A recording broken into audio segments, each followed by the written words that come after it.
Bien. ¿De qué se trata esta página web que acabamos de ingresar? Es una página web que tiene un tutorial de SQL Server.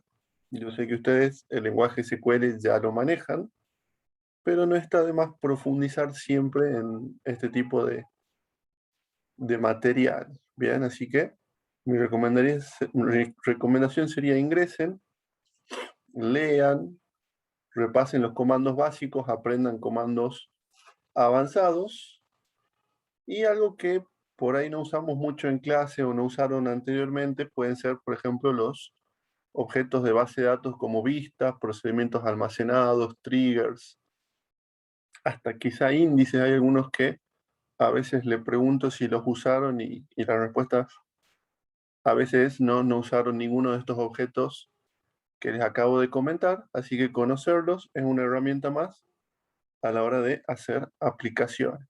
Bien, específicamente lo que yo necesito es que ustedes vean este SQL Sample Database, que básicamente nos va a dar este diagrama y su correspondiente script para que nosotros podamos recrear esta base de datos con datos de ejemplo, que le puede servir para practicar todo lo que le había comentado, y bueno, a nosotros nos va a servir para practicar el resto de las clases, ¿bien? Porque de acá en adelante en todas las clases vamos a utilizar bases de datos, y como que es medio aburrido eh, crear una base vacía, crear una tablita chiquita, ponerle algunos datos de prueba y recién empezar a trabajar con los ejemplos. Está muy bueno hacer dos clics y tener toda una base de datos relacional de 9 tablas con datos y poder trabajar ya sobre ese ejemplo con las ventanas, las páginas web, las APIs, los web services, las cosas que vamos a ir haciendo en la materia. ¿Bien? Así que básicamente el primer paso sería que ustedes exploren este diagrama y el segundo paso sería que creemos un proyecto donde restauremos esta base de datos y la probemos. Bien, esa sería la siguiente etapa. Hacer una base de datos, ejecutar el script y empezar a jugar con esta base de datos de ejemplo. Bien. Mientras le pegan una mirada al diagrama, les comento, una de las cosas que habíamos hablado en la clase pasada es entrar a la nube de Microsoft y probar algunos de los servicios gratuitos que trae y los servicios de prueba que trae por 12 meses. Bien. Después de mucho tiempo entré de vuelta a la nube de Microsoft y ahora como que está pidiendo sí o sí para entrar a probar una tarjeta de crédito. Bien. En principio, no voy a poner mi tarjeta de crédito para probar estos servicios, pero recuerdo que en años anteriores sus compañeros me comentaron que con la tarjeta Walla, que no tiene costo, la pueden sacar instalándose la aplicación, podían registrarse en la nube de Microsoft y probar los servicios. Bien. Así que me voy a sacar una tarjetita de Walla para registrarla en la nube y seguir probando, y les recomiendo a ustedes que hagan lo mismo, ¿bien? Para jugar con estos servicios que nos da. Tenemos servicios gratuitos y servicios, o sea, gratuitos de por vida, y tenemos servicios gratuitos por 12 meses, tiempo suficiente como para que los prueben y si les interesa después puedan cargar crédito a su tarjeta y usarlo más allá de esos 12 meses. ¿Bien? Bueno, básicamente se habrán dado cuenta que esta base de datos que vamos a utilizar en los ejemplos de clases tiene como tema bike stores, o sea, venta de rodados. Bien, bicicletas. Básicamente van a ver que tenemos tablitas para los clientes, la fundamental, tabla clientes. Tenemos tablitas para los productos y tabletas para los que serían las ventas o los pedidos con sus correspondientes detalles de pedido. ¿Bien? Yo puedo pedir en un mismo pedido 5 unidades de A y 10 unidades de B, y todo eso sería un mismo pedido. Tendríamos el maestro de pedido y el detalle de pedidos. ¿Bien? A su vez, los productos están relacionados con las categorías. Tenemos una tablita donde se almacena la cantidad en stock de cada producto. Esto sería una relación entre producto y sucursal. Bien, por eso es que la tabla producto no es la que tiene la columna cantidad. Bien, porque no es que vamos a tener una cantidad para cada producto, sino que, como está modelada esta base de datos, podemos ver que podría tener del producto A, podría tener 5 unidades en la tienda 1, 10 unidades en la tienda 2, 20 unidades en la tienda 3. O sea, tenemos la cantidad de cada producto en cada una de las sucursales. Por eso es que el stock está separado de producto y como una relación entre producto y tienda. Bien, vamos a ver que cada producto está relacionado con una marca. Fiorenza, por ejemplo, esa marca puede tener varios productos. Bien, ¿se dan cuenta? La forma de leer las relaciones en este diagrama, que no usaron todavía esta anotación. Una marca tiene varios productos. Tenemos una tienda, tiene varios empleados. Un pedido tiene varios ítems. Y cada uno de esos ítems va a ser de un producto en particular. Bien, o sea que un mismo producto puede ser eh, pedido en varios pedidos. Él sería esta relación order items que tenemos acá. Bien. Entonces, creo que ahí hemos pasado por todas las entidades de este modelo. Hemos pasado por cliente, empleado, tienda, pedidos, líneas de pedido, producto, categorías de producto, unidades en stock de cada producto en cada tienda, y tenemos las marcas de los distintos productos. Bien. Otra cosa que podrían haber notado de este diagrama es que tenemos tablas de color rojo y tablas de color azul. Bien. Que básicamente representa la organización de los elementos en la base de datos. Bien. Haciendo una comparación con Java o con C Sharp, si nosotros teníamos varias clases, ¿cómo podíamos organizar esas clases? Y en paquetes o espacios de nombre. Bien. Paquetes en Java, espacios de nombre en C Sharp. Bien. En el mundo de SQL Server, si yo tengo muchas tablas dentro de una base de datos, la herramienta que puedo utilizar para mantenerlas ordenadas, separadas, para que tengan relación entre sí las tablas que estén juntas, entre comillas, es lo que llamamos un esquema de base de datos. ¿Bien?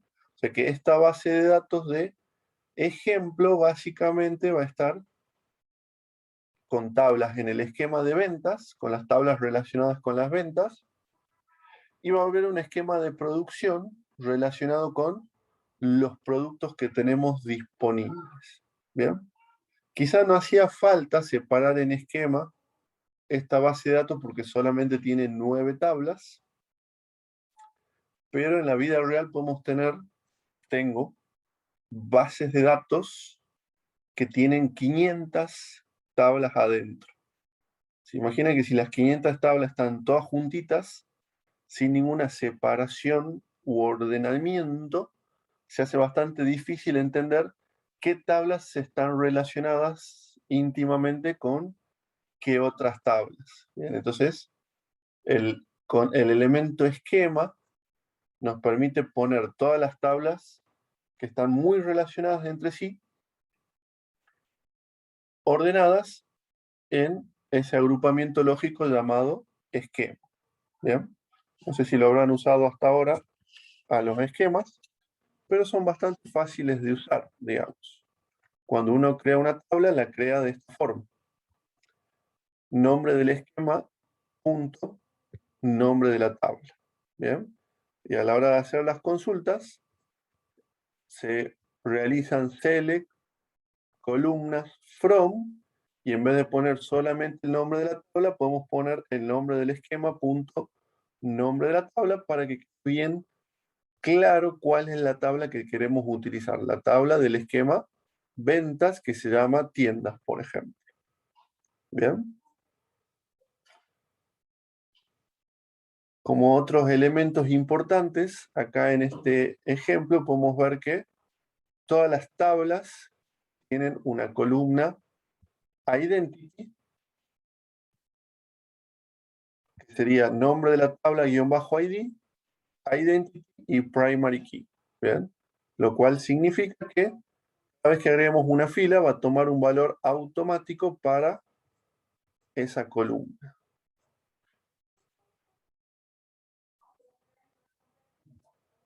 Bien, es una buena práctica que todas las tablas tengan ese tipo de columnas, porque nos aseguran que no vamos a tener dos filas con el mismo valor de esa columna. O sea que la vamos a poder utilizar como clave primaria, muy útiles para plantear los deletes, los updates, indicando la condición where, columna ID igual a un valor, ya lo tenemos claramente identificada la fila a la cual se va a hacer esa modificación.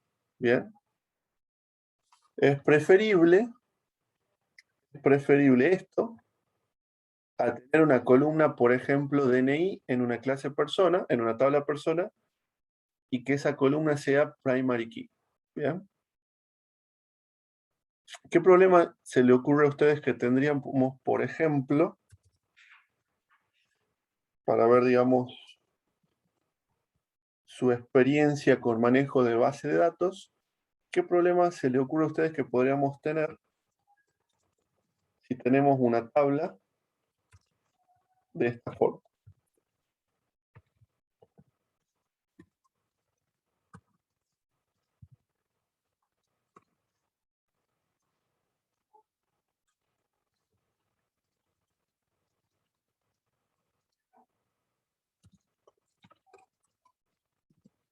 ¿Bien?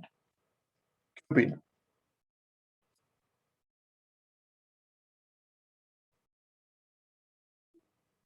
¿Que el DNI se puede repetir?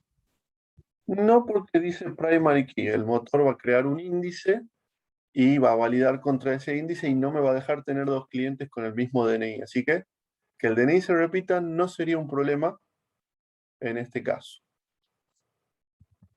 ¿Qué otro problema se le ocurre que podríamos tener? Si no me equivoco, profe, las primary key no se pueden editar luego o modificar. Se pueden, pero con mucho esfuerzo. ¿Por qué? Porque si nosotros tenemos una tabla de ventas,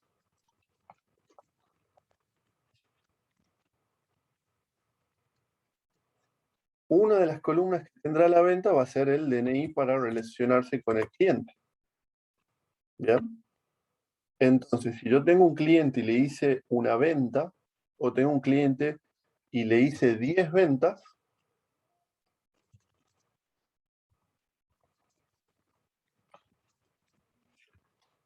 voy a tener en la tabla de clientes una fila con mi DNI y en la tabla venta voy a tener 10 filas con mi DNI. Y si tengo que cambiar el DNI, voy a tener que cambiar 11 filas en total. Una de cliente y 10 de la tabla de ventas. ¿Bien? ¿Se dan cuenta el impacto que tiene eso? Se hace muy difícil si usé esa columna para relacionar los datos de diferentes tablas, y puede ser que si yo tengo que cambiar el DNI lo tenga que cambiar en 10 tablas. Y se hace muy complicado. No es imposible, pero se hace muy complicado Si tengo mal cargado el DNI de alguien, corregir. Bien, entonces, razón número 1 para no relacionar utilizando datos de la vida real, que si ese dato es erróneo, la corrección se complica a lo largo de todas las tablas que tienen ese dato para referenciar las filas relacionadas entre sí. ¿Bien? Y la segunda razón por la cual preferimos no usar datos reales como las primary key de nuestros sistemas, ¿cuál se le ocurre que pueden ser?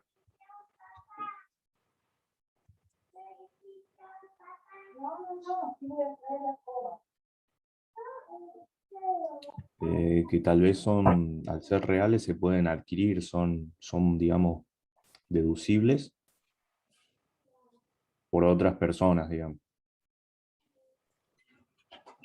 Capaz Sí, que no. queremos registrar a dos personas con el mismo DNI y hay un error en el mundo real y no podemos. ¿Sabían que hay una gran cantidad de argentinos con el mismo DNI? ¿SEP? Sí, Bien.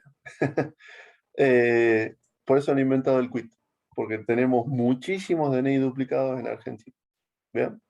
Si son hombres y su DNI no empieza con 20, probablemente haya alguien con su mismo DNI por ahí. Son muchos. Si son mujeres y su DNI no empieza con 27, lo mismo. ¿Bien? Más allá de eso, las dos principales razones para no usar datos del mundo real como primary key es la primera, que complejizamos los datos relacionados y es muy difícil, por ejemplo, lo que decían ustedes, corregir un DNI mal cargado inicialmente que ya tiene muchos datos relacionados por todas partes. Y la segunda es performance. ¿Bien? Cuando nosotros relacionamos las filas por primary key, que son enteros chiquititos, entonces los índices terminan siendo chiquititos. Por lo tanto, al hacer un join entre tablas, se va a hacer más rápido que, por ejemplo, si la clave relacionada es un quit. O algo más complejo, como la combinación de tipo y número de documento. ¿Bien? Si nosotros relacionáramos que el cliente tenga un tipo de documento, que el tipo pueda ser DNI, quit, quill, libreta cívica, libreta de enrolamiento, y después tenemos el número. Entonces, cuando queremos relacionar información de distintas tablas, los índices van a ser índices de 2 columnas en vez de un índice de una sola columna, los datos van a ser más grandes en vez de ser más chiquitos, por lo tanto los índices son mucho más grandes, los índices ocupan más espacio, por lo tanto no entran completos en la memoria, por lo tanto los join entre las distintas tablas se hacen más lentos. ¿Bien? Lo más eficiente para relacionar datos de tablas es un tipo entero y no otro tipo de dato relacionado con otro dato de la vida real que podría ser varchar, por ejemplo. ¿Bien? Patentes, por darles un ejemplo. Las patentes son varchar. ¿Cuántos caracteres usamos para guardar una patente de un auto? 6 para los viejos, 7 para los nuevos. Bien, 7. Cada carácter, ¿cuántos bytes ocupa de memoria? 1 en ASCII, o eran 2. Entre 1 y 2 según la codificación que utilicemos. ¿Bien? Pongámosle que usamos 2 bytes por carácter. Entonces en 7 tenemos 14 bytes para almacenar la clave primaria. Un índice donde cada dato ocupa 14 bytes va a ser muchísimo más gordo que un índice donde cada dato ocupa solo 4 bytes, que 4 bytes es lo que ocupa un número entero tradicional. Entonces un índice por una clave de este tipo va a ocupar 4 contra 14, 3 veces menos y va a ser mucho más eficiente. ¿Bien? Entonces, para relacionar siempre lo mejor es estos campitos enteros y no usar datos quizá de la vida real por performance y por simplicidad. ¿Bien?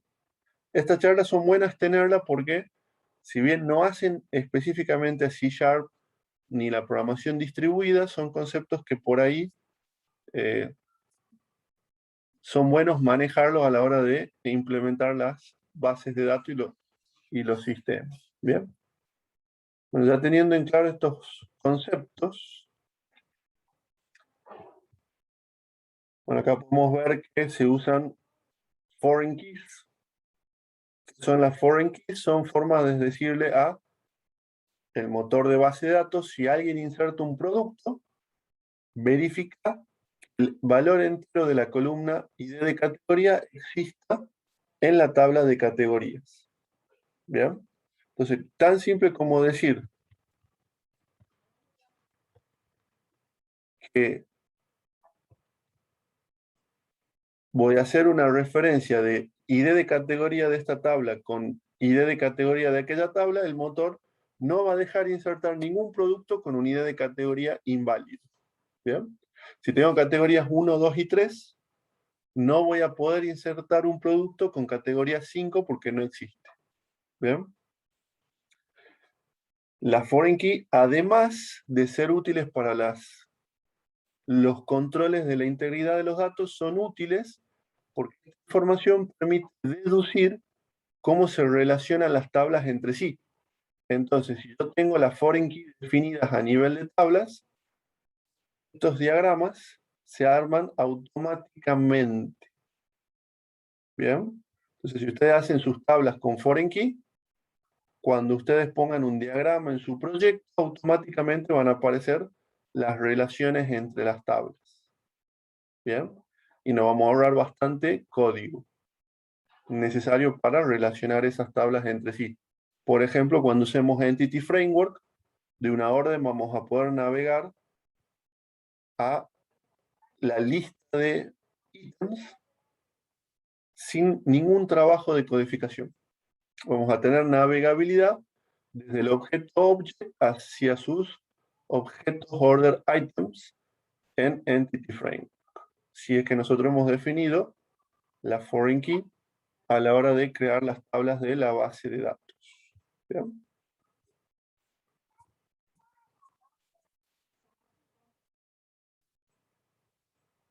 Las cláusulas on delete cascade o on update cascade son buenas porque al modificar un dato en una tabla, por ejemplo, al eliminar una categoría de productos, se pueden borrar automáticamente todos los productos de esa categoría. ¿Bien? Entonces eso es lo que hace la cascada, que una eliminación o una modificación hacia una fila impacte en las tablas relacionadas que tengan una relación contra esa columna en particular. Bueno, para no aburrirlos más, al final de todo esto van a encontrar este link que dice Download SQL Server Sample Database. Vamos a descargar. ¿Y qué es lo que se va a descargar? Este archivo zip, que lo vamos a descomprimir.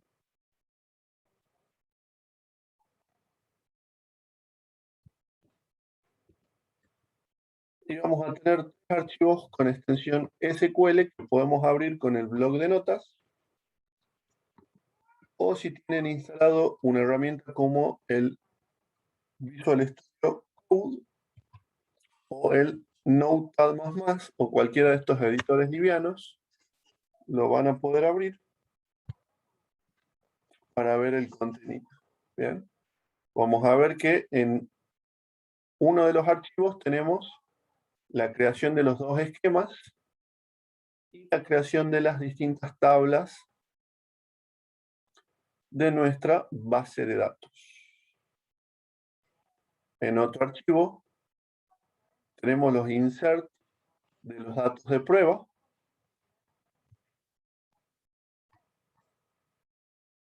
Y en otro archivo tenemos drops por las dudas queramos borrar antes de crear la base de datos. Bien, esto sería como resetear las bases de datos, o sea, borrar para después crear de nuevo.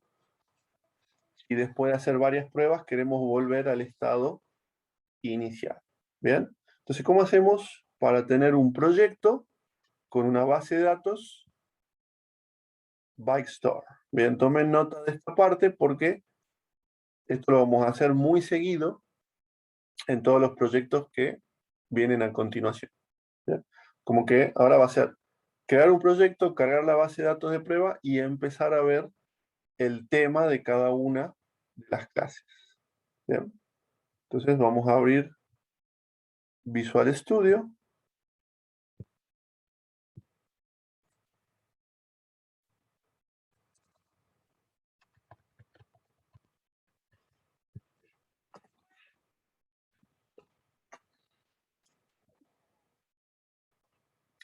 Y vamos a crear un proyecto. Puede ser de cualquier tipo, o sea, la base de datos la puedo tener en una aplicación de consola, de escritorio, web, web MVC, web services, web API, cualquiera de los tipos de proyectos que vamos a ver, digamos, en el cursado de esta materia, va a poder tener una base de datos con datos de prueba. ¿Bien?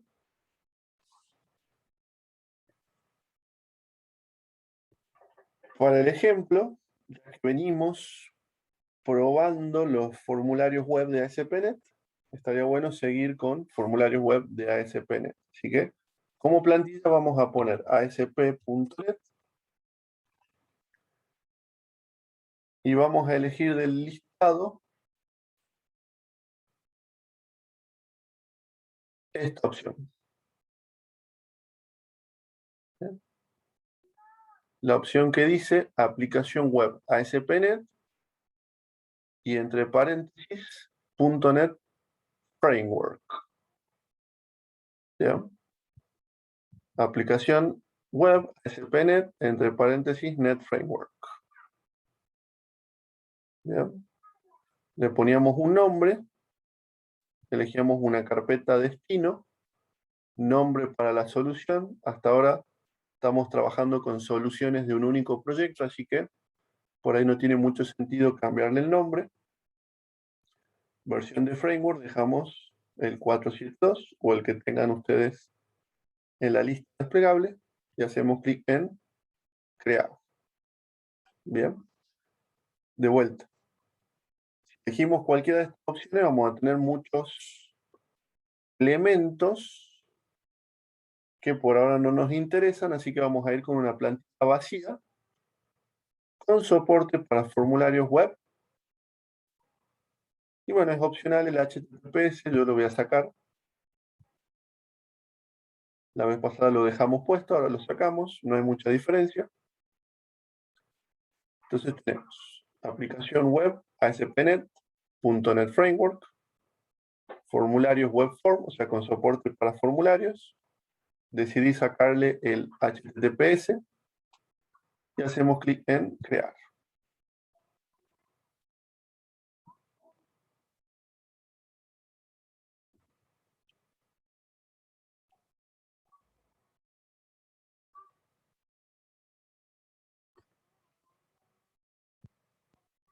Bien.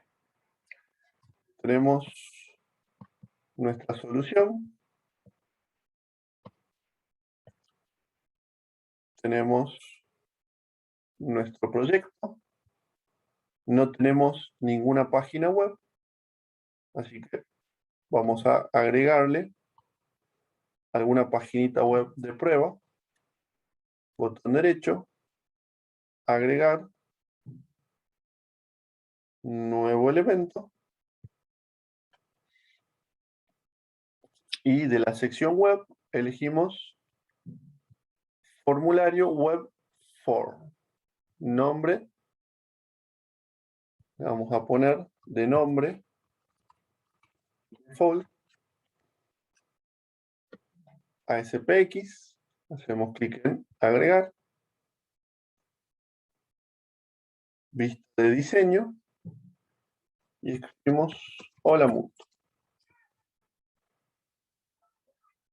Probamos para ver que tengamos una página web funcional. Y una vez que la veamos en ejecución, sabemos que tenemos todo listo para empezar a programar. Bien.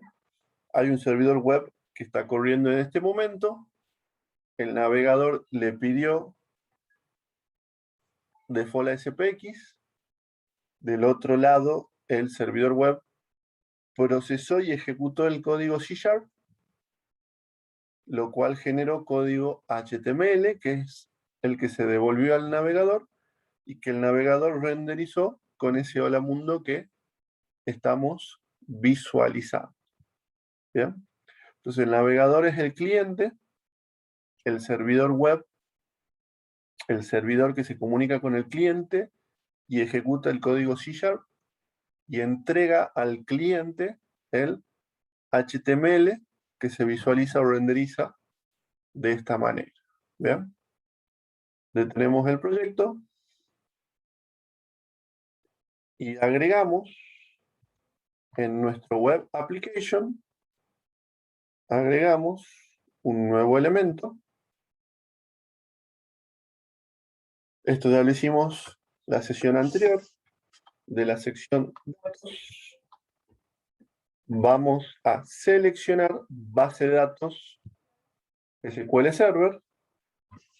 Le podemos poner un nombre al archivo.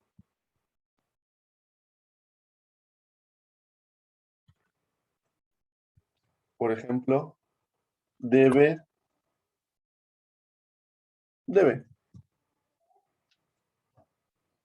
O db tienda, por ejemplo. Db tienda. ¿Bien? Y hacemos clic en agregar. Me va a indicar que, como es un archivo de base de datos, va a ir a parar a la carpeta data. Bien. Hasta acá.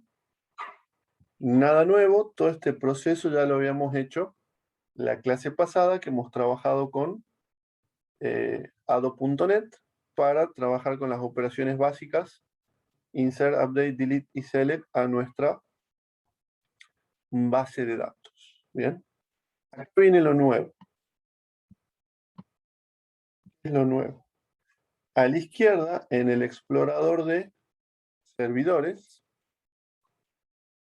conexiones de base de datos, si les da un error, como me dio a mí la clase pasada, recuerden que significa que su Visual Studio está desactualizado en una DLL que gestiona esta parte. Entonces tienen que actualizar el Visual Studio. Desde acá podemos expandir nuestro objeto dbtienda MDF. Podemos ver que no hay ninguna tabla, ninguna vista, ningún procedimiento almacenado, ninguna función, nada de nada. Y sería bueno que, si nunca crearon vistas, practiquemos un poco. Si nunca crearon funciones, hagamos alguna. Si nunca crearon procedimientos almacenados, pongamos algunos. Bueno, tablas seguro utilizaron a este punto. Entonces, acá viene lo nuevo. Vamos a hacer botón derecho, nueva consulta. ¿Bien? En este editor de consultas yo puedo poner cualquier comando de SQL Server. Por ejemplo, crear table, prueba. Esto no hace falta que lo escriban, es simplemente una pequeña demostración. Int a int b varchar de 100. Y con este botón puedo ejecutar el comando. ¿Bien? Entonces, acá a la izquierda, si yo actualizo, voy a ver que tengo una tabla de prueba, a la cual le podría hacer un insert.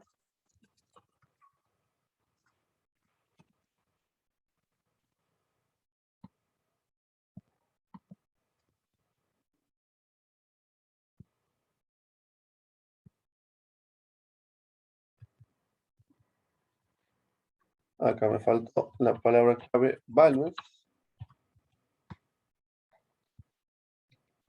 Y una fila afectada. Después podemos hacer select asterisco from prueba y ver el resultado. Bien. Conclusión. En esta ventana de consultas puedo enviarle cualquier orden a SQL Server, o sea que está muy buena para que ustedes desde acá prueben todo el material del curso de SQL Server. SQL Server Tutorial, venir acá y probar todo. ¿Bien? Esta es una versión reducida de una herramienta que se utiliza en SQL Server que se llama Enterprise Manager. ¿Bien? Si ustedes tienen un SQL Server full comprado en su empresa y crean en ese SQL Server la base de datos, probablemente ustedes, en vez de hacer todo esto desde Visual Studio, lo van a hacer en esa herramienta llamada SQL Server Enterprise Manager. ¿Bien?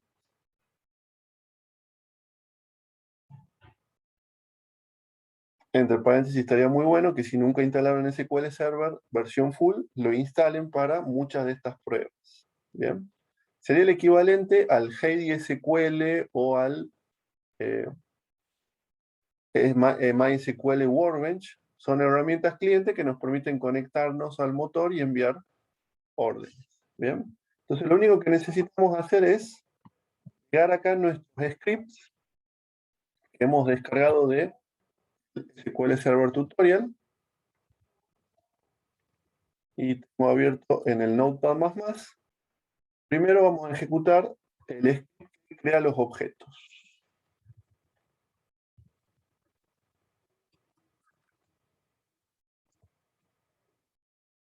Pegamos todo el script de creación de objetos y ejecutamos. Luego de eso actualizamos a la izquierda y ya tenemos todas las tablas de la base de datos anterior, o sea, de la que estamos viendo en el diagrama de la página web. A esta que dice prueba, la vamos a eliminar.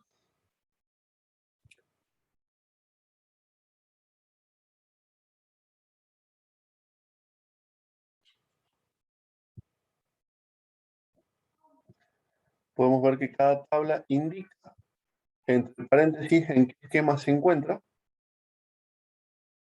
Por lo tanto, si yo quisiera hacer un select,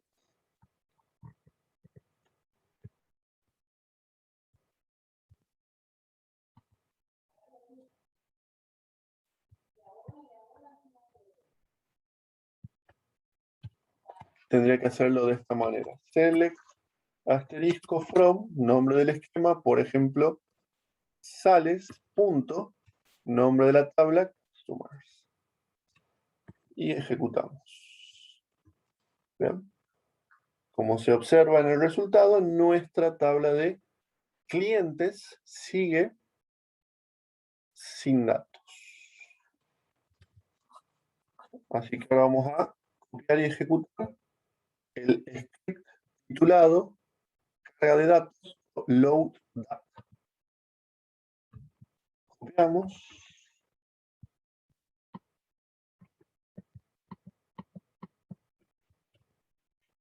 Pegamos.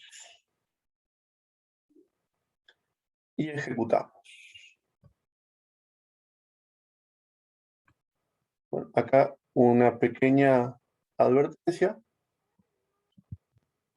La primera orden del script es lo que dice. Use by store. ¿Bien? Es un comando de SQL Server que lo que hace es, si tengo varias bases de datos, ubicarme en una base de datos de nombre bytestore para empezar a ejecutar el resto del script. ¿Bien? En este caso, eso serviría si tuviera un SQL Server full, que puede tener varias bases de datos. Acá este archivo de base de datos tiene una sola base de datos adentro y que no tiene nombre. Por lo tanto, este use by store sobra en el script. Así que la única modificación que tendríamos que hacer es borrar o comentar esta línea de código con 2 guiones al frente y volver a ejecutar el script.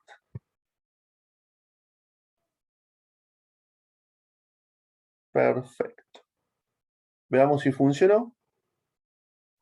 Vamos a hacer clic en Brands, clic derecho, Show Table Data. Bien. Entonces, estas son las marcas que comercializamos en la tienda de rodados. Bien. Si agregar alguna adicional, podríamos agregar, por ejemplo,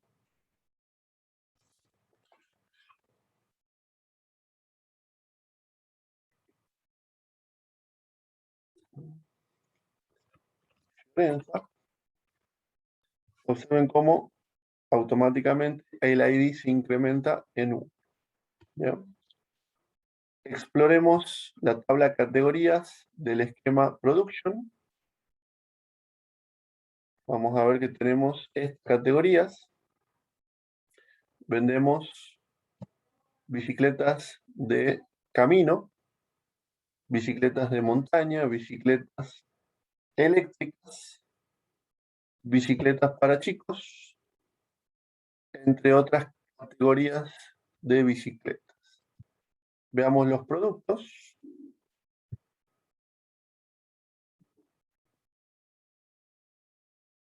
Tenemos, por ejemplo, este Electra modelo 2016, de la marca 1 y de la categoría 3. O sea, marca 1, o sea, marca Electra.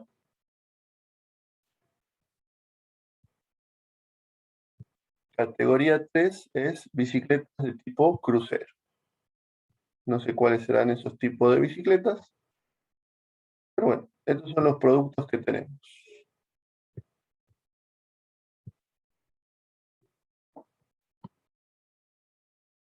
Y este es el precio de lista. Bien. O sea, la recomendación, ¿cuál sería ahora? Que vayan entrando tabla por tabla, viendo los datos que tienen. Si tienen impresora, imprímanse el diagrama de entidad de relación y péguenlo en su escritorio. Así pueden ir siguiendo fácilmente los datos de la tabla y cómo se relacionan esos datos entre sí. ¿Bien? Esto está buenísimo porque si ustedes quieren hacer un sistema de otra cosa, historias clínicas de un sanatorio, o quieren hacer un sistema de manejo de cursos a alumnos y con notas, cualquier otro sistema pueden tomar este como modelo y ver cómo se relacionan los conceptos para hacer otro diseño de base de datos diferente. ¿Por qué? Todos tienen una misma línea de trabajo, digamos, cómo relacionar la información. Si ustedes entienden bien este modelo, no les debería costar trabajo otro modelo de base de datos similar.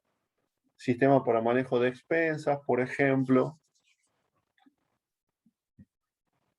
Cualquier sistema de ventas, este va a ser un muy buen modelo base para cualquier sistema de ventas que ustedes quieran programar. ¿Bien?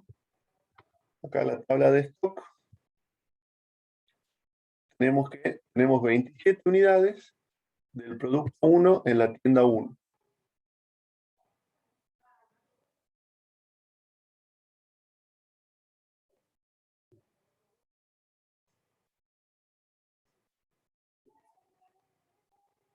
Por lo que veo,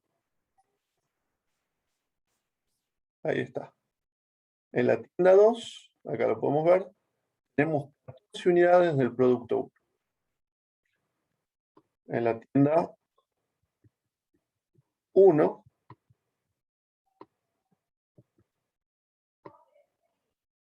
tenemos 27 unidades del producto 1. O sea que, en total, ¿cuántas unidades tenemos del producto 1? 27 más 14, 41. 41 si consideramos esas dos sucursales. ¿Bien? ¿Cómo sería la consulta para saber cuál es el total del producto 1 para todas las sucursales? Entonces vamos a ir a la pestaña de consultas.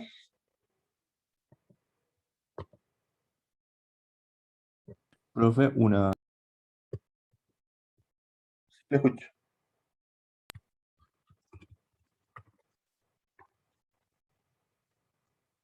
Parece que se te cortó el micrófono o se te cayó la conexión. Ahí está, profe. Ahí está. Le decía que cuando estábamos utilizando el comando use, no podríamos haber reemplazado bike store, creo que decía, por debe tienda, o no es el mismo formato que se utiliza en base de datos, digamos. Y lo probemos. Vamos a poner use debe tienda. Y veamos si chilla o si deja. Bien. No.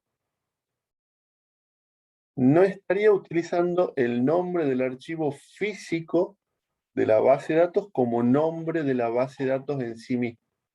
¿Ya? O sea, el nombre del archivo físico es montado por el SQL Server para crear una instancia de base de datos para nuestro proyecto. Pero no es que tenemos una instancia de SQL Server con varias bases de datos, sino que es una instancia de SQL Server corriendo una única base de datos anónima, no tiene nombre. Por eso es que el use debe tienda no estaría funcionando. ¿Bien? Bien, bien, bien. Volvamos a pregunta. ¿Cómo hacemos para obtener todas las unidades del producto 1 independientemente de en qué sucursales están? Production.stock. Acá vamos a hacer group by product ID. Vamos a mostrar el campo product-id y count o sum de la columna quantity. Vamos a hacer un order by product ID. Ejecutamos y podemos ver que en total tenemos 55 unidades del producto 1, que sabemos que tenemos 27 en una sucursal, 14 en otra, y se ve que hay otras sucursales que también tienen de esos productos. Así que está muy bueno que se pongan a tirarle muchas consultas a esta base de datos respondiendo este tipo de preguntas para terminar de asimilar y de conocer nuestro caso de estudio para el resto del cuatrimestre. Esto vamos a usar para MVC, vamos a utilizar para Entity Framework, para objetos conectables a datos, para datasets, para nuestra web API, para nuestros web services, para todo vamos a utilizar esta base de ejemplos.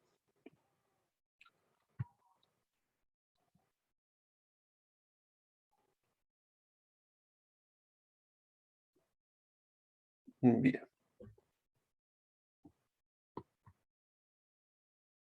¿Alguna otra consulta? ¿Hasta acá?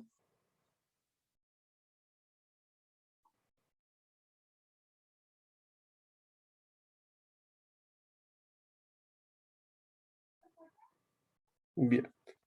Siguiente paso.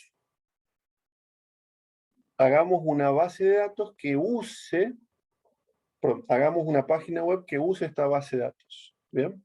Nosotros ya en la clase pasada hemos visto cómo crear un SQL Connection, que ese SQL Connection envíe un comando select a la base de datos, nos devuelve un objeto resultSet y nosotros iteremos sobre ese objeto resultSet y vayamos imprimiendo código HTML en formato tabla que nos muestre el contenido. ¿Bien? Ahora vamos a hacer algo parecido, pero en vez de nosotros iterar y nosotros generar el HTML, nos vamos a apoyar en un objeto grilla para que el objeto grilla sea el encargado de darle formato de tabla al contenido que obtenemos de nuestra base de datos. Bien, así que vamos a ir a nuestro default ASPX y debajo de nuestro hola mundo vamos a ir a nuestro cuadro de herramientas y vamos a buscar en la sección datos un objeto que sea capaz de mostrarnos el resultado de un select. En este caso va a ser un Grid View.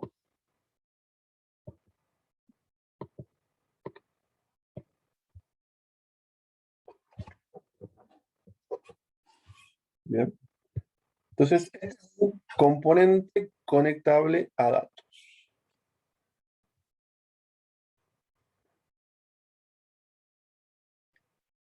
Vamos a conectarnos con ado.net.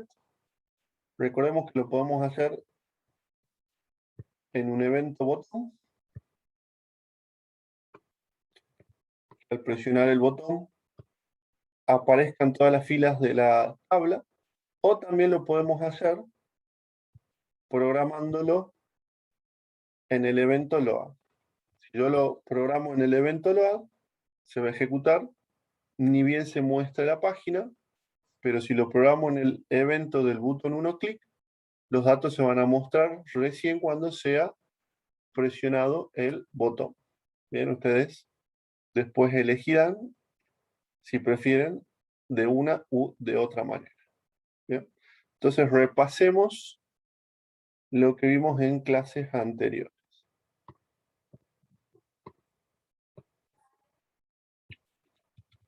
Paso número 1. Using System Data SQL Client. Este es el espacio de nombre que utilizamos si trabajamos con SQL Server. Si trabajamos con PostgreSQL, tenemos que bajarnos una DLL de Internet, agregarla al proyecto, acá donde dice referencias, agregaríamos la DLL, por ejemplo, para Postgre o para MySQL, y acá haríamos un using ligeramente diferente. Por ejemplo, la librería de PostgreSQL se la referenciaría de esta manera. Using npgsql. Ese es el namespace de la librería para trabajar con PostgreSQL. Previa descarga de la DLL. Visual Studio y el framework vienen de fábrica con soporte para SQL Server y para Oracle. Bien. Y para otras tecnologías generales como ODBC, OLEDB, que también nos permitiría trabajar con esos motores de base de datos. Pero bajarle a la librería de PostgreSQL sería una conversación más directa con el motor que la que haríamos con ODBC o OLEDB, que son tecnologías también para conectarnos a base de datos. Entonces, paso 1, hacer referencia al espacio de nombres que contienen las clases para trabajar con SQL Server. Paso 2, elijo el evento. Creo que sería más apropiado en PageLoad, más que en el botón. Creamos un objeto SQL Connection con igual a new SQL Connection. Y recordemos que entre paréntesis iría la cadena de conexión. Bien. Para la cadena de conexión vamos a aprovechar nuestro explorador de servidores para copiarnos la cadena de conexión.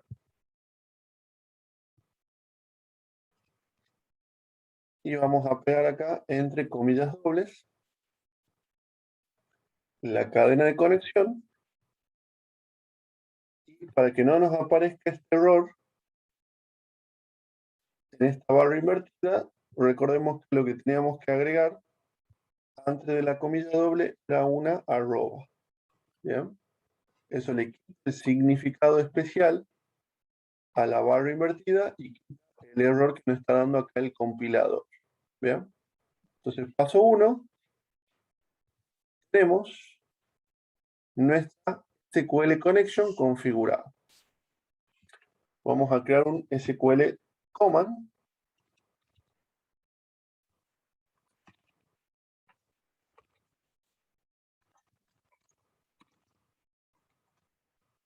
que va a tener nuestro select.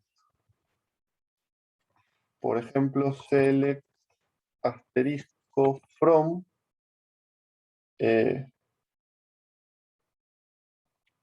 brands production.branch y le pasamos la conexión.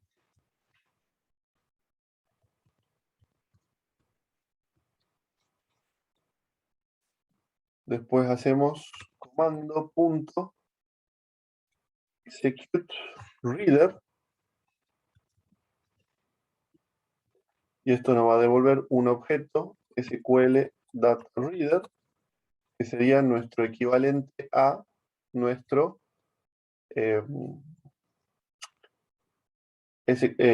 record set de Java, a nuestro resolution de Java, mejor dicho.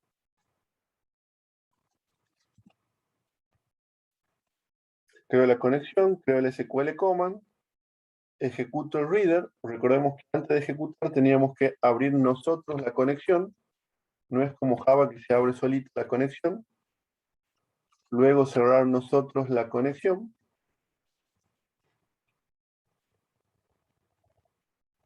No hace falta try catch.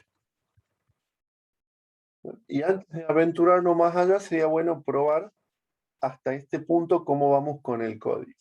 ¿Bien? Así que lo que voy a hacer es un response.write de datos sub 1. Y acá voy a hacer datos.read. Probemos a ver si logramos conectarnos y traer datos de nuestra base de datos. Profe, Sí, se me ocurrió que mientras hacía lo que nos dejó para la clase pasada, si tenemos varias, digamos, como en la sola página, por ejemplo, tenemos varias interacciones con la base de datos, convendría instanciar la conexión de una manera más global, para justamente no tener que estar instanciando en cada interacción una conexión nueva. muy bien. Hay muchas formas de hacerlo. Bien. O sea, vamos a ver una justo en la clase de hoy de cómo no tener que instanciar y repetir la cadena de conexión para que en caso de que cambie la cadena no tenga que modificarlo por entero, digamos. Bien. O sea, ¿cuál es el problema Bien. de hacer esto en cada evento? Que si mañana la cadena de conexión cambia, porque tengo que cambiar el IP del servidor, tengo que cambiarlo en 10.000 lugares. ¿Bien? Entonces ese sería el problema. ¿Por qué no está bueno hacer esto en cada botón? Porque si la cadena de conexión cambia, tengo que modificar por todo mi programa la cadena de conexión. ¿Bien? Hay muchas formas de hacerlo, ya vamos a ver una la clase de hoy y otra según las distintas formas que utilicemos para trabajar con bases de datos. Bien. Podemos ver que funciona. Podemos ver que acá dice Electra, que sería la primera fila,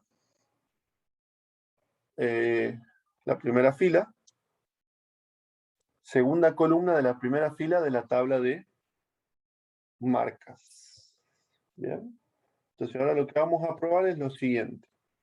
En vez de hacer datos y response write, vamos a hacer gridview 1.dataSource igual a datos y después gridview 1.databind. Estas son las dos líneas nuevas si compramos la clase de hoy con la clase de la semana pasada. Bien. La semana pasada nosotros hicimos una iteración sobre este objeto y nosotros manualmente pusimos con response.write el contenido de la página que se le entregaba al usuario. O sea, nosotros éramos los encargados de dibujar el HTML de la tabla, lo cual por un lado está bueno porque tenemos control sobre ese HTML, pero por otro lado está malo porque recordemos que si no somos programadores web no sabemos HTML. Así que lo bueno de esta alternativa es que nos permite a nosotros desde el evento traer los datos y ponerlo en un componente de la página sin que nosotros tengamos que escribir manualmente nada del HTML resultante. ¿Bien? Está muy bueno, porque logramos el objetivo de, sin saber HTML, CSS y JavaScript, tener una página web que me permita mostrar el resultado de un select fácilmente. Bien, lo probemos.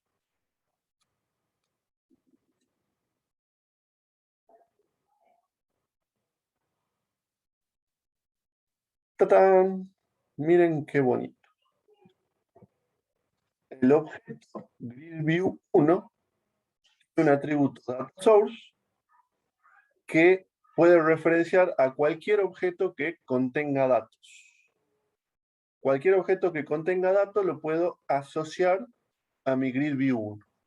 Y el método DataBind es básicamente el método que le dice al objeto grilla: recorre tu data source y toma los datos de ahí para dibujar en la ventana o el formulario lo que vos querés mostrar.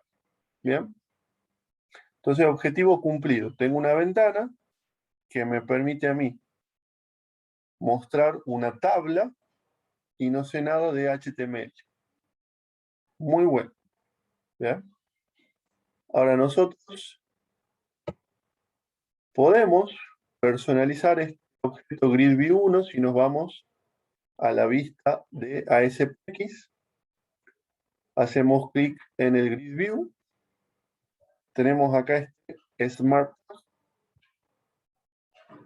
Y dentro de las alternativas que tiene el Smart Tag, una de esas alternativas dice formato automático. ¿Bien? Le damos clic y elijamos algún diseño que nos guste para nuestra tablita. Este está bueno.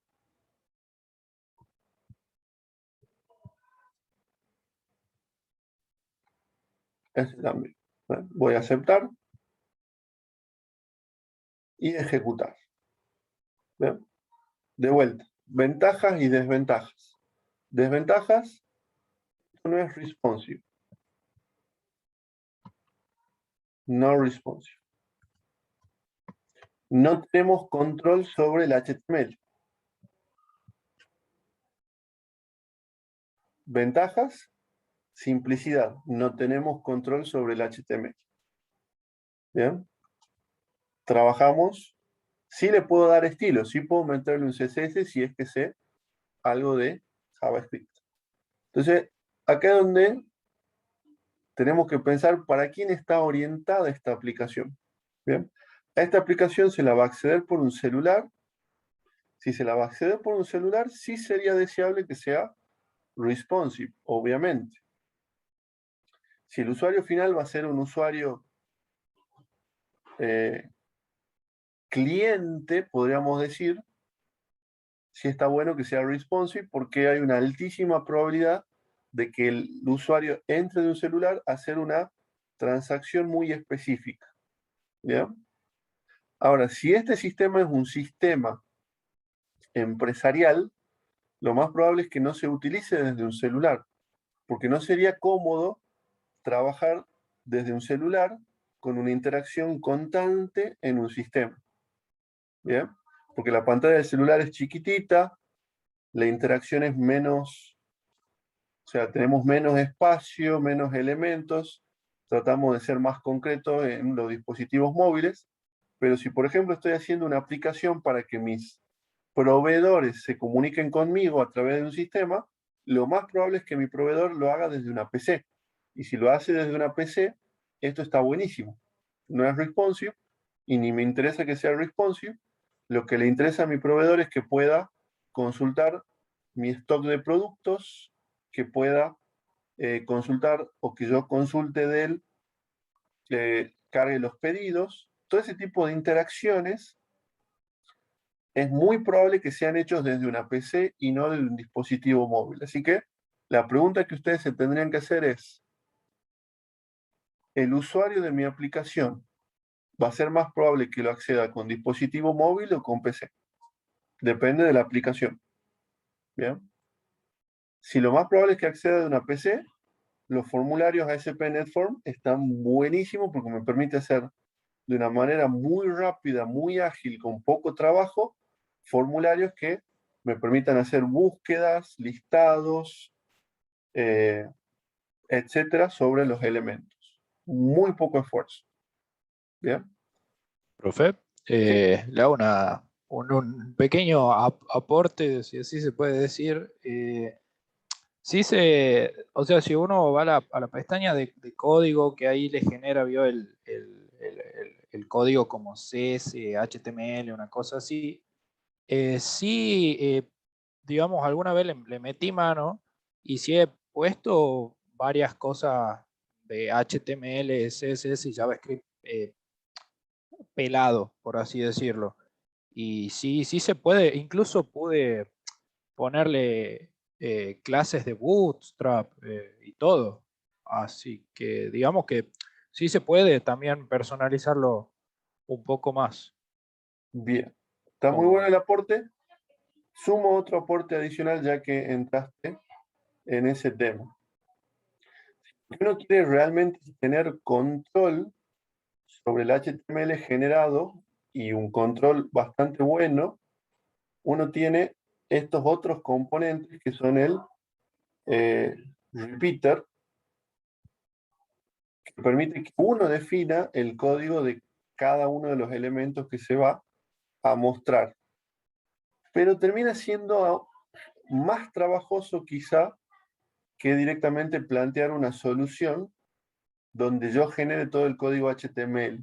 Porque en el momento en el cual yo me pongo a trabajar de manera híbrida y trato de controlar el HTML de los componentes, más manejo mi propio HTML de la plantilla, ya como que pierde un poco de sentido trabajar con formularios ASP.NET, se vuelve más complicado que directamente trabajar todo con una solución MVC tradicional.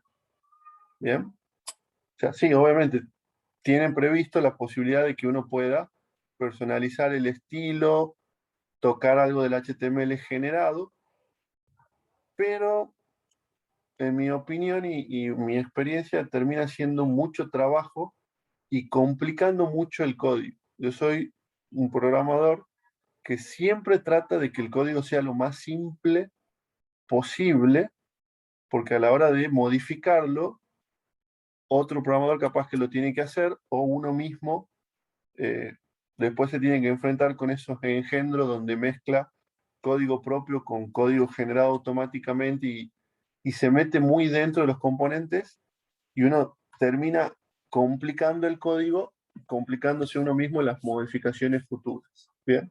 Así que básicamente trato de hacer los usos tradicionales de los componentes, los usos comunes. Pero sí, obviamente que uno si quiere meterse dentro y empezar a hacer cosas más profundas, lo puede hacer. Sí. claro, pero no es la idea, digamos, sí. Sí, sí. Claro, mi idea es siempre mantenerlo lo más natural y simple posible. ¿Bien? Cuando uno ya tiene que dar muchas vueltas para algo que no usando un framework lo puede hacer de manera directa, entonces ahí yo ya me cuestiono si vale la pena usar el framework, digamos. ¿Bien? Por dar un ejemplo, Claro. capaz que hacer algo con jQuery se puede hacer mucho más simple y cuando usamos las nuevas librerías de JavaScript se hacen aún más simples, pero por ejemplo, yo me pongo a usar una librería nueva y ya no anda en navegadores muy viejos y ya dejo afuera muchos usuarios y quiero que anden navegadores viejos y pongo parches de JavaScript y capaz que me convenía directamente trabajar con jQuery y no trabajar con Angular para un proyecto. ¿Bien? Pero bueno, ya me estoy yendo un poco de tema. Está bueno el aporte. Sí, si uno realmente se quiere meter, lo puede hacer, pero ya se empieza a aumentar el nivel de complejidad. Bueno, si uno quiere controlar, ya no le recomendaría usar el grid view, ya le recomendaría usar el repeater, para que uno ya controle el HTML del código generado para cada elemento de la tabla. Sigamos avanzando. Bueno, hagamos un pequeño ejemplito acá con el button. Hagamos un filtrado sobre la tabla.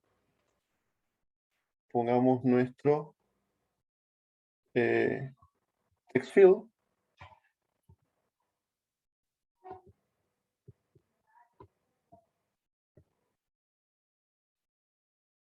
Un text box.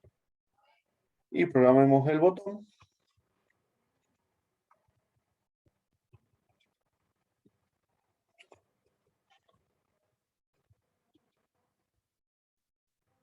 Entonces acá vamos a agregar where.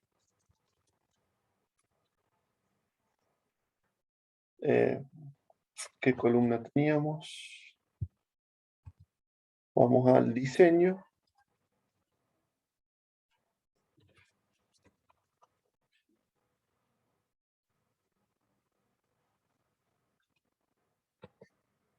La tabla que estamos usando es production.brands. Brand name, el nombre de la columna.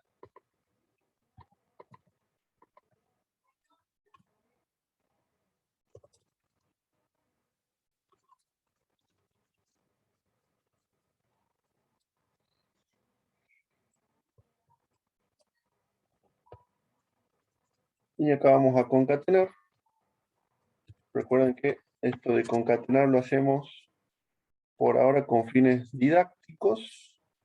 En realidad acá deberíamos usar un parámetro SQL que también lo vimos la semana pasada. Y bueno, recuerden que está en el video grabado de la clase que después lo pueden rever. Ejecutamos el proyecto.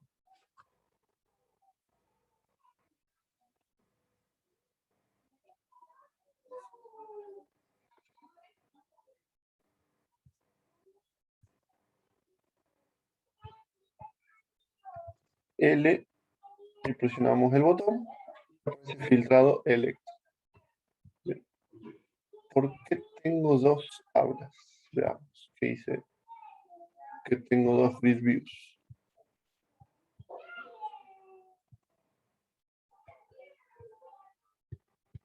Este es grid view 1 y este es grid view 2. Chao, grid view 2.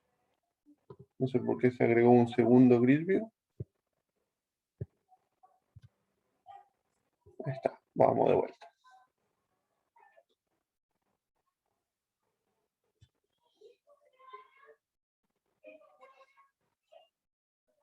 Entonces tenemos nuestra búsqueda. Arrow, buscamos y se filtra. Perfecto.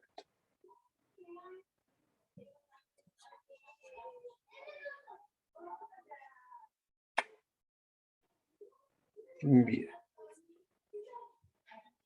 ¿Qué vamos a ver ahora a continuación? Ya hemos visto cómo recrear la base de ejemplo, o sea que a partir de ahora yo les voy a decir proyecto nuevo con base de ejemplo y tendrían que tener algo así para empezar a trabajar el resto de la clase. ¿Bien? Hemos visto que podemos usar objetos conectables adaptos con el grid view que podemos alimentar desde ado.net. Ahora vamos a ver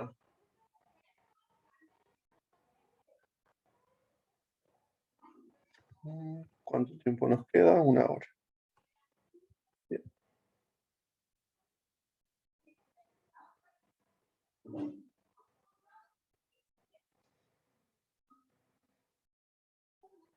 Vamos a ver algo de ASP.NET.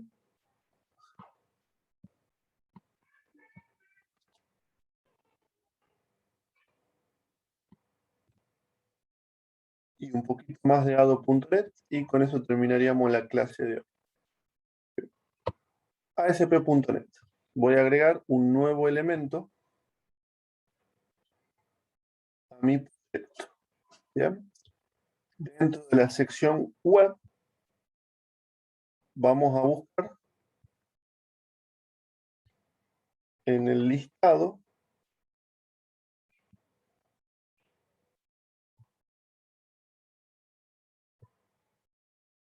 vamos a escribir en el buscador maestro o maestra.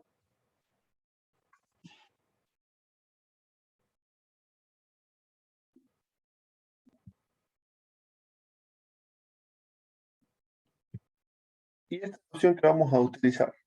¿Bien? Está mal traducida.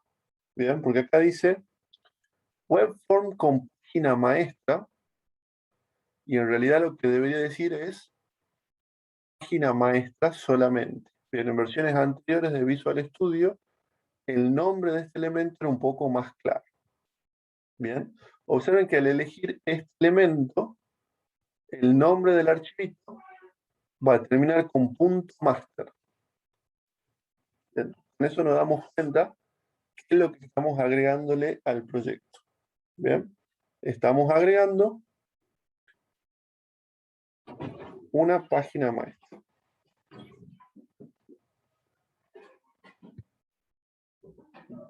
Hacemos clic en diseño y vamos a ver algo que parece que está vacío. Pongo un par de espacios antes, un par de espacios después y vamos a ver que tenemos un recuadro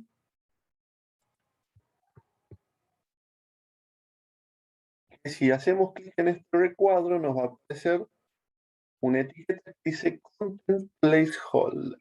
¿Bien? ¿De qué se trata todo esto? Este elemento nos va a permitir hacer una maquetación de nuestro sitio web. ¿Bien? Si nosotros hacemos un proyecto web, una necesidad típica del proyecto web es que tengamos un menú, un banner, un pie de página, elementos que se repiten en todas las páginas web de nuestro proyecto.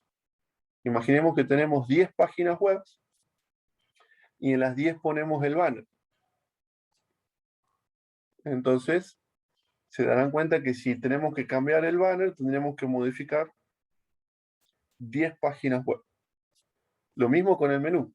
Si a las 10 páginas web le ponemos el menú y después nos dicen que hay que cambiar el menú y agregar una opción, se la tenemos que agregar a las 10 páginas web. Y si el pie de página cambia, tenemos que cambiar el pie de página en las 10 páginas web. Entonces, lo que hace una página maestra es contener todos estos elementos que van a ser comunes a un grupo de páginas web de nuestro sitio, de tal manera que si, por ejemplo, en la página maestra pongo el logo, pongo el pie y pongo el menú, cualquier cambio en cualquiera de esos tres elementos solamente lo voy a tener que hacer en la página maestra y no lo voy a tener que hacer en el resto de las páginas web. ¿Bien? Entonces, vamos a hacer un ejemplo bien simple para terminar de cerrar esta idea. Antes del objeto Contents Placeholder vamos a poner un título para la página. Tienda de mascotas. Y le vamos a poner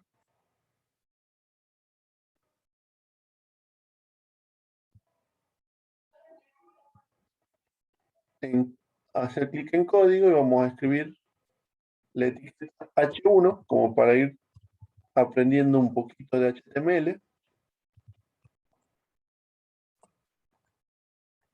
Y voy a volver a diseño y vamos a ver que tienda de mascotas aparece como un título grande. ¿Bien? Lo mismo, después del Contents Placeholder, vamos a poner un copyright 2021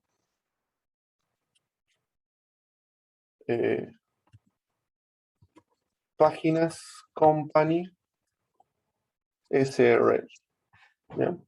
Tenemos un pie de página, tenemos un encabezado, quizá debajo del encabezado podríamos tener un menú con hipervínculos, voy a poner un hiperlink, un segundo hiperlink, un tercer hiperlink, y entre cada uno de estos hiperlinks una tubería.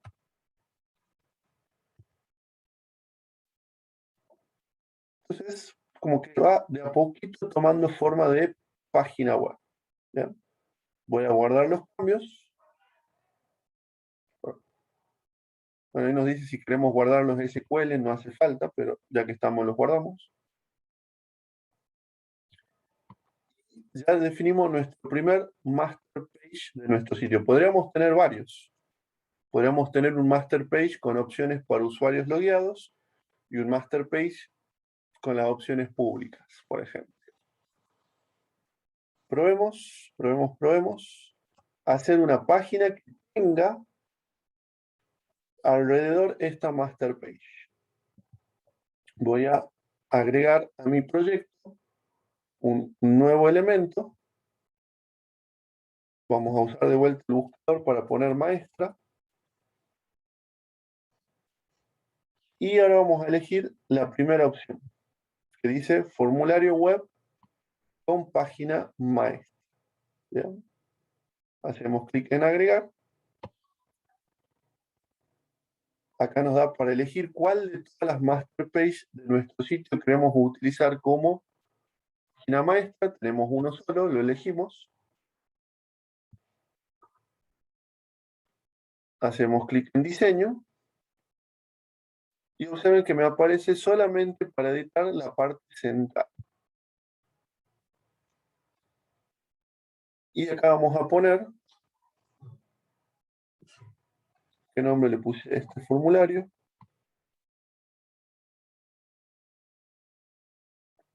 Webform 1 ASPX. Bueno, acá voy a poner, usted se encuentra en Webform 1.aspx. Guardo los cambios. Ahora voy a agregar un nuevo elemento. Otro formulario web con página maestra. Le podríamos poner ya un nombre, por ejemplo, productos ASPX. Elegimos la master page. Diseño. Usted se encuentra en productos.aspx. Entonces, para terminar de cerrar la idea de lo de la master page, voy a ir a la master page y en el primer hipervínculo voy a elegir como destino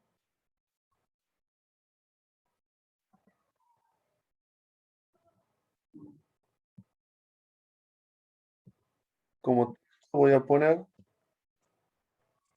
Webform 1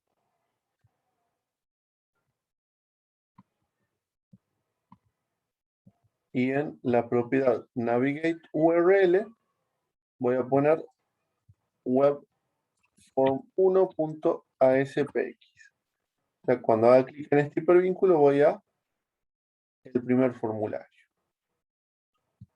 Vamos a el segundo hyperlink.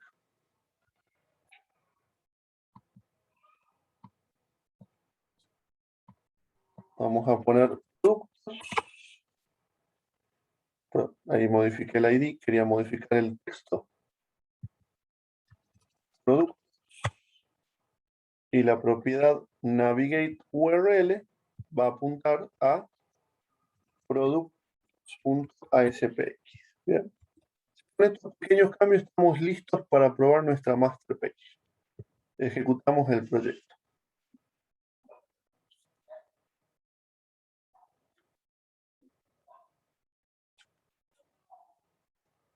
Bueno, acá no vemos nada, porque este formulario no fue agregado utilizando una master page. Pero si yo hago barra webform 1.spx, el formulario sí fue creado con una master page. Y si hago clic en productos, usted se encuentra en productos ASPX, que también fue creado con una master page. Bien, entonces la master page, ¿qué me dio? El encabezado. ¿Y qué más me dio? El pie de la página. Bien. Y productos ASPX, ¿qué es lo que me está dando? ASPX me está dando el cuerpo de la página, el contenido de esa página específica. Bien. Entonces, la master page como que está muy buena para centralizar ahí todo el contorno de nuestra página web para que vaya cambiando el contenido de la página web propiamente dicho. Bien. Ejemplo, por mostrar cualquier página web.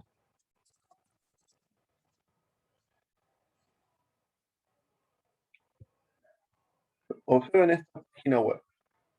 Tenemos una parte superior con un banner. Tenemos un menú a la izquierda, un menú a la derecha. Y cuando hacemos clic en cualquiera de estos formularios, en cualquiera de estos links, por ejemplo, vencimientos, novedades, cambia el contenido de este cuadro central, pero el resto de la página web se mantiene. ¿Bien?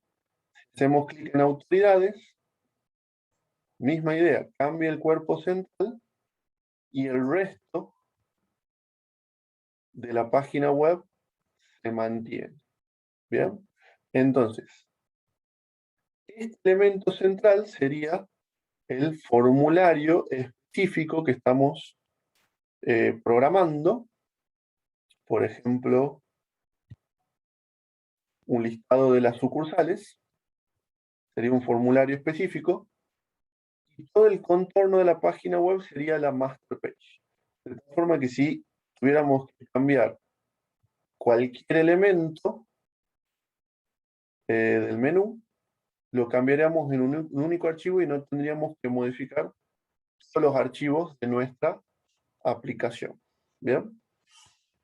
De vuelta, seguimos bajo la suposición de que nuestro programador no sabe HTML y CSS, que pasa mucho en programadores que tienen más o menos mi edad. ¿Bien? Gente que cuando cursaba programación todavía no estaba muy de moda la programación web y programaba mucho a nivel de escritor. ¿Bien? Entonces, ese programador no sabe mucho de HTML, no sabe lo que es una capa, no sabe lo que es maquetar un sitio en capas. Entonces, ¿qué herramienta le podemos dar a una persona que no sabe esos elementos para maquetar un sitio web? Bien.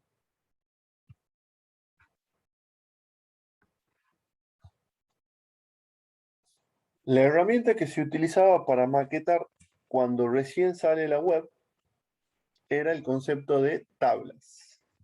Bien, voy a abrir un Excel en blanco. Bien. Tenemos un Excel. Si tenemos muy buena imaginación, nos podríamos imaginar que esta sería nuestra página web. Acá a la izquierda podríamos tener el menú. Acá en el centro el contenido. Podríamos o no tener a la izquierda otro menú, como la página que acabamos de ver recién. Podríamos tener un banner arriba, unificando estas tres celdas.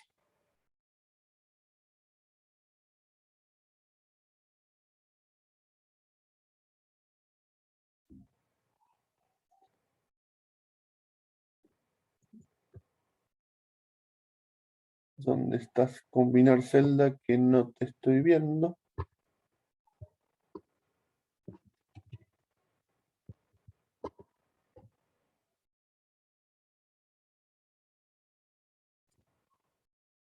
En alineación creo que está, si no me equivoco. Sí, el que está abajo del ABC. Creo que es ese. Combina, perfecto, muchas gracias. Y estas tres celdas la podríamos también combinar Y si no tenemos un menú a la izquierda, quizás dos celdas las combinamos. Y bueno, para que se entienda un poquito más mi diseño de página web, podríamos darle colores.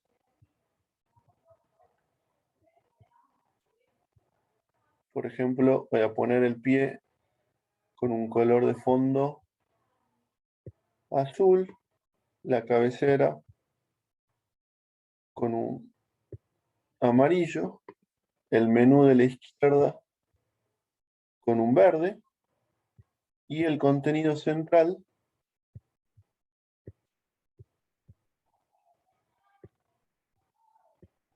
con un grisecito. ¿Bien? Este era el formato que se utilizaba al principio para armar sitios web.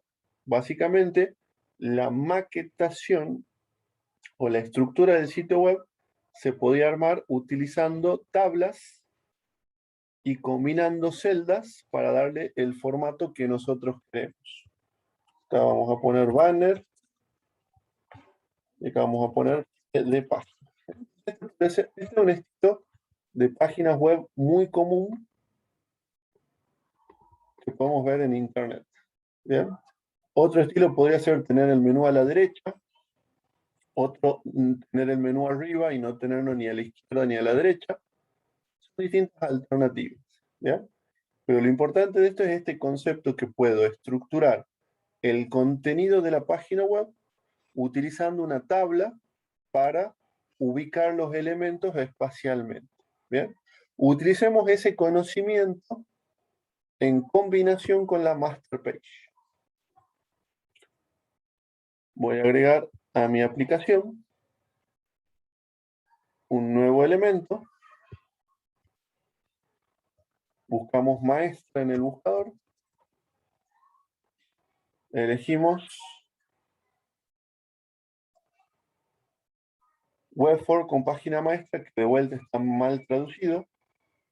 Acá debería decir creación de página maestra. Y vamos a probar poniéndole nombre maquetación 2.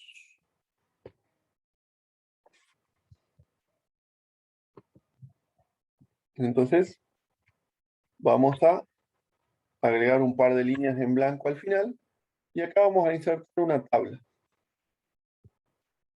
de, por ejemplo, 3 filas y 3 columnas. Bien. Bueno, acá tenemos las 3 celdas de abajo que podrían ser, si copiamos el diseño de recién, podrían fusionar las celdas, podrían funcionar de pie de página. ¿Qué ponen a veces en los pies de página? El mapa del sitio. ¿Bien? Mapa de sitio, por ejemplo, en la página de la facultad. Podemos ver que en el pie de página tenemos el mapa del sitio que nos permite llegar rápidamente a varios lugares de la página web. Tenemos el copyright, mapa del sitio, datos de contacto y un pequeño banner. Todo esto estaría en lo que sería la tercera fila de nuestra tabla. Bien. Le demos algo de color.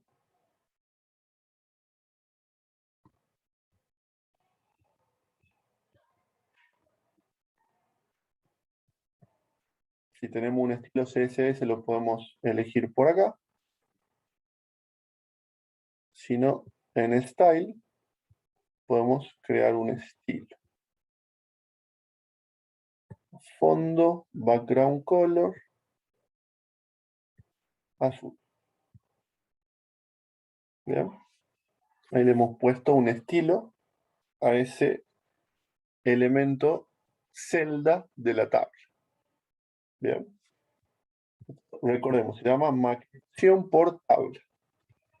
A diferencia de lo que ahora está de moda, que es maquetar utilizando Bootstrap o alguna otra librería de CSS que nos da la alternativa de que el sitio sea responsive. Bien. Unificamos, modificar, fusionar celdas. El encabezado también le vamos a dar un color. Bueno, la idea acá es que ustedes jueguen poniéndole una imagen a su tienda de mascotas o una tienda de bicicletas. Entonces,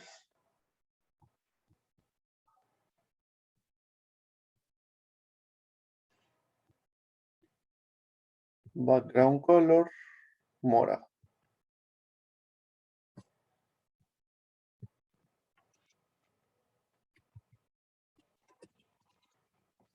Bike Store. Bueno, acá podríamos tener el menú a la izquierda o el menú a la derecha, o no tener menú, lo que ustedes quieran.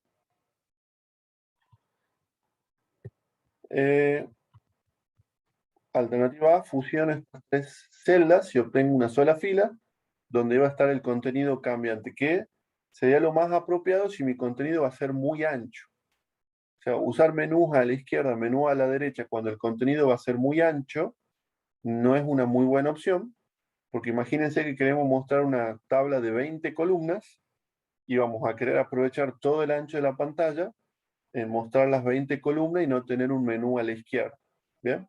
Si queremos un menú a la izquierda, fusionaríamos estas 2 celdas. ¿Bien? Como yo no voy a querer menú a la izquierda porque quiero aprovechar el 100% del ancho, voy a fusionar. Y le voy a dejar de color blanco. ¿Bien? Y lo que voy a hacer ahora es simplemente arrastrar mi constant placeholder, que vendría a ser como mi guardador de espacio, placeholder, lo voy a arrastrar dentro de la tabla. Entonces ahora, en la primera fila de la tabla tengo lo que va a ser el título o el menú. En la segunda celda tengo el Contents Placeholder, que es lo que va a tener el contenido cambiante de la página web. Y en la tercera fila tengo mi pie de página, que podría tener el sitemap y podría tener el copyright. Perfecto. Entonces, este va a ser mi master page, maquetando con tablas el contenido del sitio. Entonces, probemos agregando al proyecto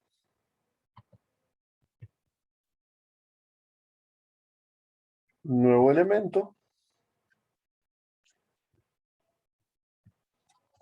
maestra, formulario web con página maestra, agregar, y observen que ahora me permite elegir cualquiera de estas páginas maestras. ¿Bien? En este caso la que queremos probar es maquetación 2. Hacemos clic en diseño y acá vamos a poner bienvenidos a mi sitio web.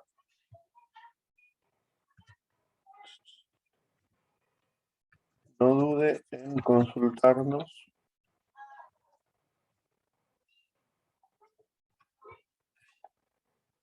Guardamos los cambios y probamos cómo queda la unificación de la master page con nuestra página actual. ¿Bien? Bueno, de usted depende que quede bonito, pero ya tiene las herramientas para darle estructura a su sitio web, lo que nosotros llamamos la maquetación del sitio web. Ya en esto está bien delimitado lo que va a ser el banner, de lo que va a ser el pie, y de lo que va a ir cambiando a medida que vamos avanzando entre las distintas páginas del sitio. ¿No?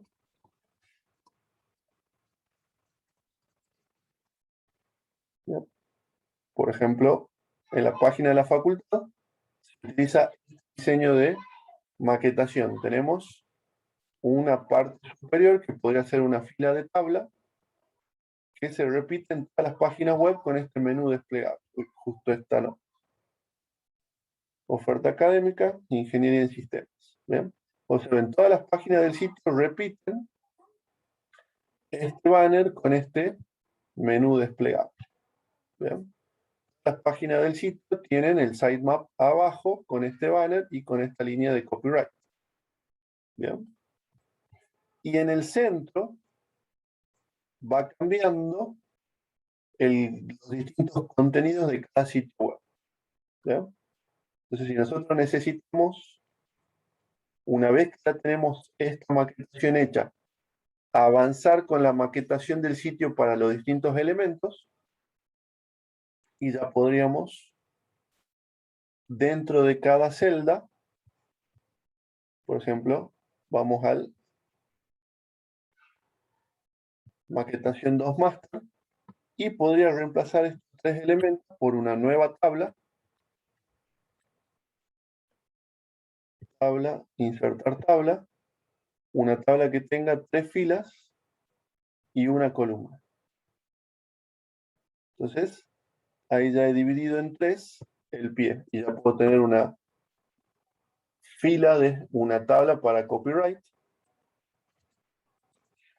otra fila de la tabla para el sitemap, otra para un banner. Entonces, puedo seguir anidando tablas para darle más estructura a mi sitio web. Lo mismo con la primera fila de la tabla principal. Puedo insertar una tabla de 2 filas y una columna,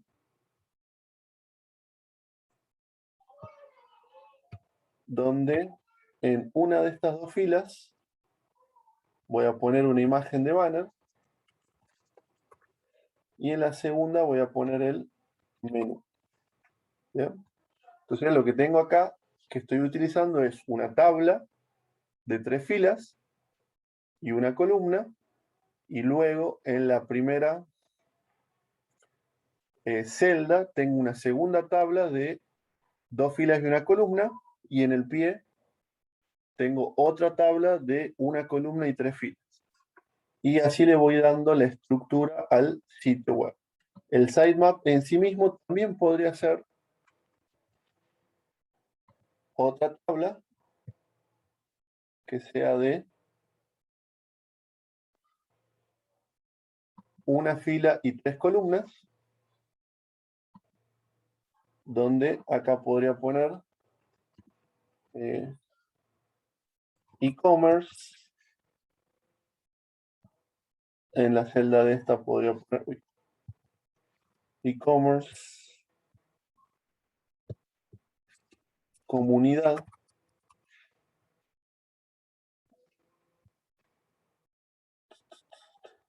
otros, y en cada uno de estos ir poniendo varios hipervínculos para terminar de crear nuestro sitemap.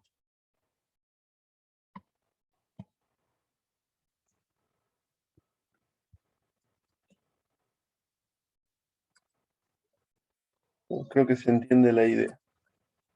Entonces, esto ya les da a usted un marco de trabajo para ir estructurando su página web y no repetir ninguno de estos elementos que se utilizan a lo largo de todo su proyecto. ¿Bien? Perfecto. Nos quedan unos 10 minutitos extras para mostrar, volviendo a la parte de base de datos, componentes conectables a datos. Voy a mostrar un ejemplo bastante interesante que nos va a servir como base para presentar a la clase que viene otros objetos conectables a datos. Antes de que vayamos a esa parte de la clase, no sé si hasta acá tienen alguna otra duda o quieren preguntar algo, plantear algo o aportar algo como su compañero aportó recién cuando veíamos nuestro grid view.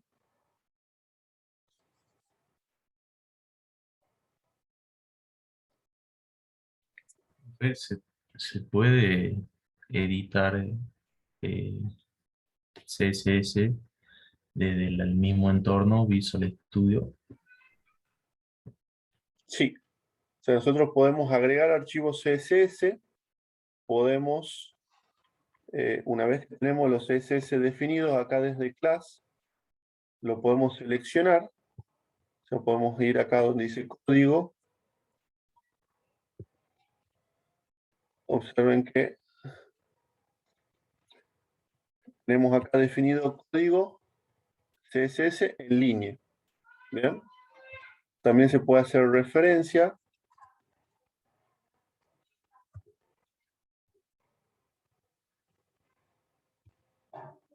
No me acuerdo de HRF memoria. puede ser que era, o Meta, algo así. Sí, soy muy malo escribir de memoria. HTML, link, CSS. Si nosotros podemos poner. Esto me faltaba. El rel shift. O sea, podemos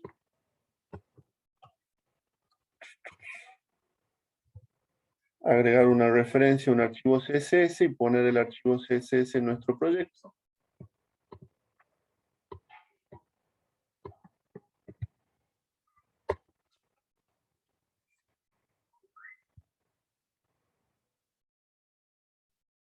Hoja de estilo. De acá podemos definir los distintos elementos. Por ejemplo,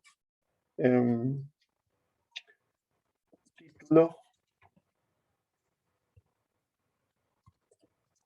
background, o sea, en que el editor nos ayuda a completar el código. Sería muy parecido al Visual Studio Code, o prácticamente. Sí, sí. Una vez que tenemos definidos los estilos, ya cuando pongamos el componente y elijamos en clase, vamos a poder elegir esos estilos que hemos definido. Bien. Acá el nombre de nuestro archivito de estilos se llama StyleSheet 1 CSS. Acá esto veamos si se lo podemos arrastrar y agrega la referencia. Probemos. Muy sensible mi táctil.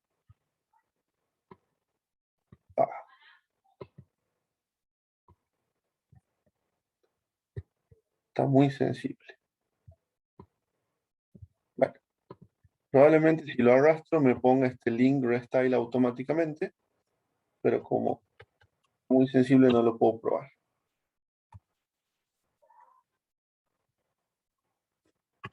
Bien. Si podemos editar el CSS desde acá. Podemos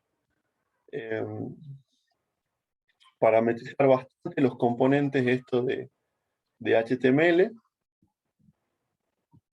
Y bueno, si su metodología de trabajo es trabajar con HTML y CSS, ya dentro de poquito vamos a ver la propuesta de Microsoft para utilizar las librerías de MVC. ¿Bien? ¿Alguna otra duda? ¿O pasamos al componente este conectable dato que les quería mostrar?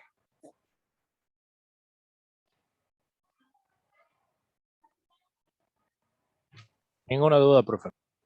Bien. Bueno, voy a agregar un formulario que no tenga master page para mostrar la última parte de la clase de hoy.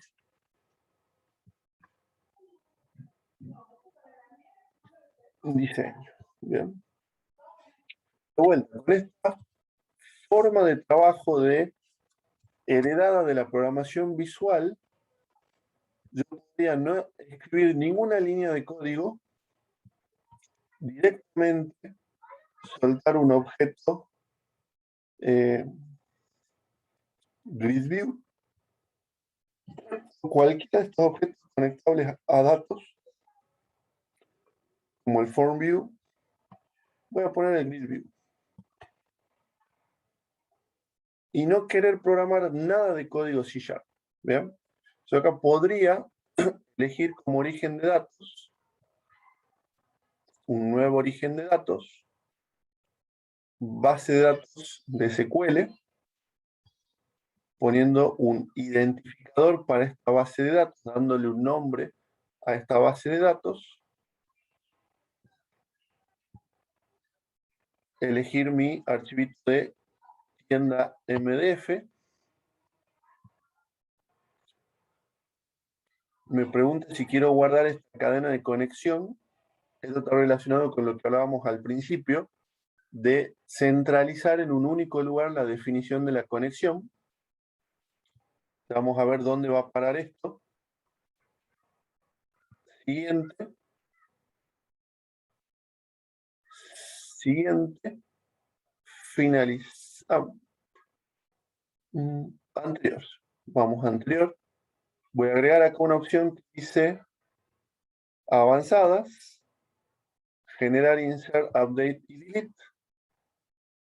Vamos a entrar en detalle en la clase que viene. Siguiente, finalizar. ¿Bien?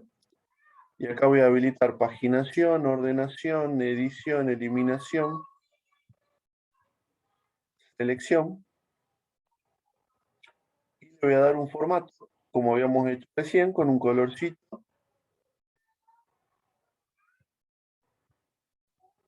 Y vamos a ejecutar este proyecto así como está.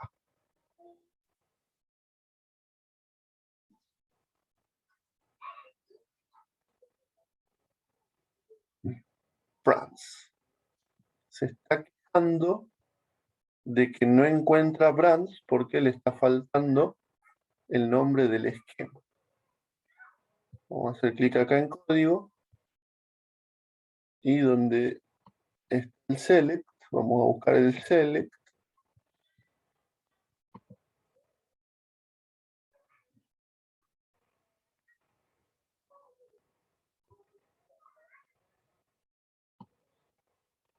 Ahí lo tenemos. Select from brands. Recordemos que brand está dentro del esquema. Veamos el diagrama.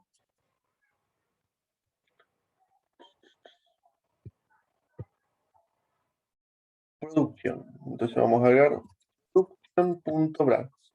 Este es un pequeño bugcito de Visual Studio de que no le pone el nombre del esquema a la tablita.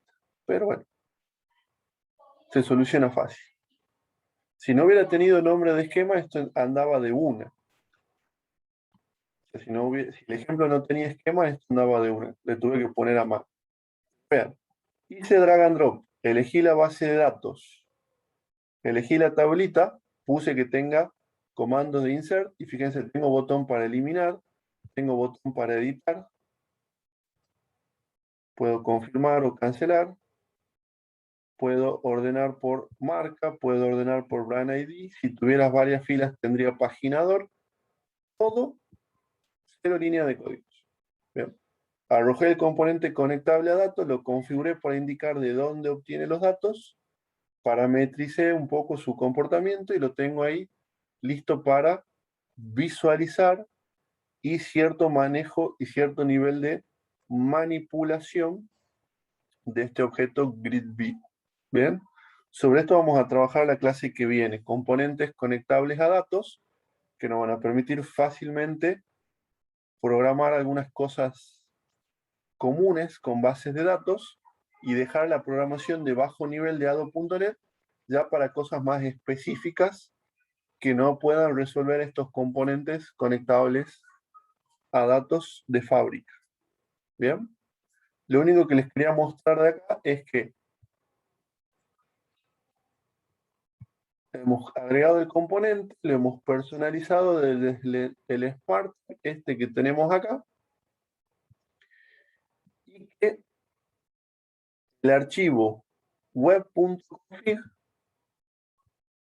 es el archivo que va a terminar almacenando la cadena de conexión a la base de datos. Con eso,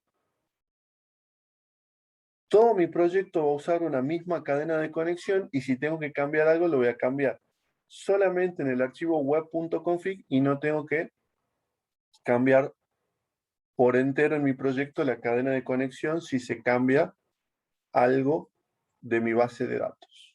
Perdón, el IP o algo, alguna configuración, usuario, clave, ya la cadena está centralizada en web.config. ¿Bien? Vamos a profundizar sobre este ejemplo la clase que viene. ¿Preguntas?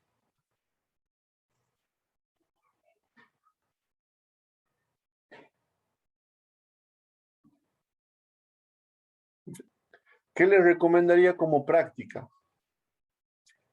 Con esto que acabo de hacer yo, traten de hacer lo mismo y descubrir ustedes en qué se utilizaría el componente repeater, en qué se utilizaría el form view, el grid view, bueno, el grid view el que acabamos de utilizar, el form view y los otros componentes conectables a datos, en qué escenarios de manipulación de base de datos creen ustedes que serían apropiados esos componentes. ¿Bien? Ese es el desafío. Traten de probar por su cuenta los componentes, ver las propiedades, ver qué les ofrecen, personalizarlos, para que eso le ahorre algo de código a la hora de hacer sistemas rápidos de bases de datos. Y nos veríamos en la clase que viene.